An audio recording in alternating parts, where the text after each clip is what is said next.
नमस्कार मित्रांनो, आज मैदान होतंय फलटण या ठिकाणी. एक आदत एक बैल असं मैदान आहे आणि महाराष्ट्रातून संबंध तिथं टॉपची बैल पळण्यासाठी येणार आहेत. अगदी पुणे जिल्ह्यातून असेल, कॉकटेल असेल, पिस्टन असेल, माधवमोठी शिकरे असेल, सगळी जी नामांकित असतील बैल पुणे जिल्ह्यातील ते सुद्धा आज फलटणमध्ये येणार आहेत. आणि नक्कीच सर्जा असेल का, सर्जा वेगाचा सुद्धा असणार आहे. आणि नक्कीच घरणीकरांचा राजा नसेल, कारण की ते सांगली जिल्ह्यापासून खूप लांब आहे पुणे जिल्ह्यात.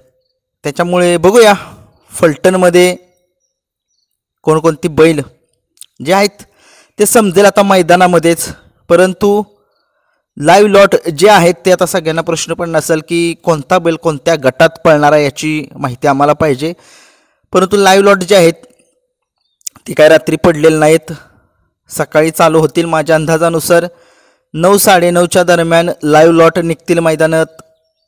आणि कोणकोणत्या गटात पळेल याच्याबद्दलसुद्धा सगळ्यांना माहिती मिळेल, कारण की सगळ्यांना माहिती आहे की महाराष्ट्रातूनच नव्हे तर बाहेरूनसुद्धा बैल पळायला येत आहेत, MP मधूनसुद्धा बैल पळण्यासाठी येत आहेत. परंतु चला बघूया आज या बैलगाडा क्षेत्रातील सगळे नंदी कोणत्या गटात पळतील. मी तुम्हाला सांगितले लाईव्ह कोणत्या चॅनलवरती असेल.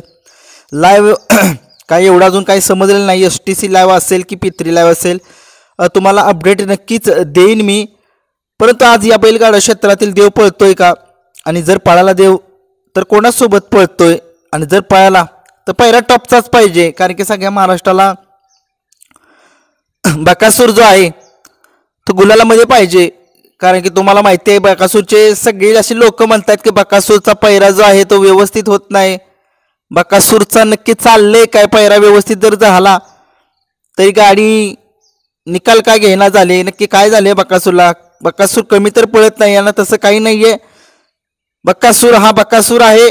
पुनरागमन तुम्ही बघितलं श्रीनाथ केसरीमध्येच त्याने कसं केलंय.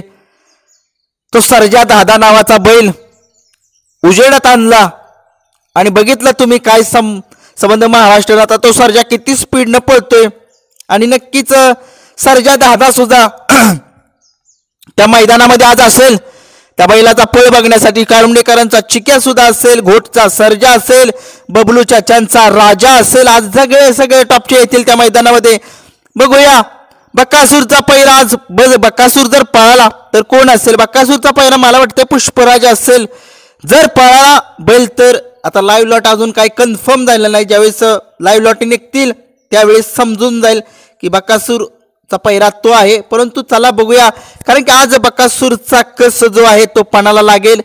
बघूया बकासूरची चिठ्ठी जर निघाली लवकरात लवकर 10 गटामध्ये पर्यंत निघावी बकासूरची चिठ्ठी. कारण की सगळ्या महाराष्ट्राला माहित आहे बकासूरला आराम ज्यावेळेस जेवढा मिळतो त्यावेळेस बकासूर काय कमाल करतो सगळ्या महाराष्ट्राला माहित आहे. परंतु असो, जे नशीब आहे त्या नशिबात कोणी चोरून घेऊ शकत नाहीये.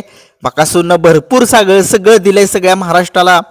एक 12 वेळा हिंद केसरीचा किताब आजपर्यंत कुठल्याच बैलांना नाही.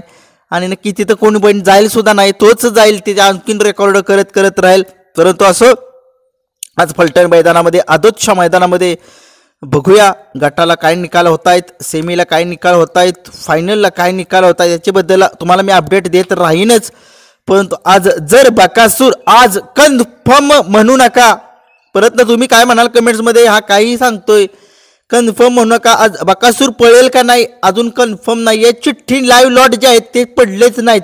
त्याच्यामुळे आता कसं होतंय, आता समजा रात्री जर लाईव्ह लॉट पडले असते तर तुम्हाला मी सांगितलं असतं की आज बकासूर जो आहे तो पळणार आहे. समजा बकासूर चिठ्ठी जर निघाली असती तर, जर नसती निघाली तर सरळ सांगितलं असतं की बकासूर आज पळणार नाहीये. परंतु चला आज लाईव्ह लॉट लाईव्ह लॉटमध्ये समजेल आपल्याला की बकासूर पळणार आहे का नाही. आणि नक्कीच कोणी सांगतंय, कोण असं म्हणतंय, माहिती मिळते बकासूर 30 तारखेलाच पळणार आहे. सांगू शकत नाहीये, कारण की या बैलगाडा क्षेत्रातील देव आहे तो. कारण की त्याला जर तुम्ही 2-3 दिवसाला जर पळालो तर ते रुटीन बसतंय बकासूरचं.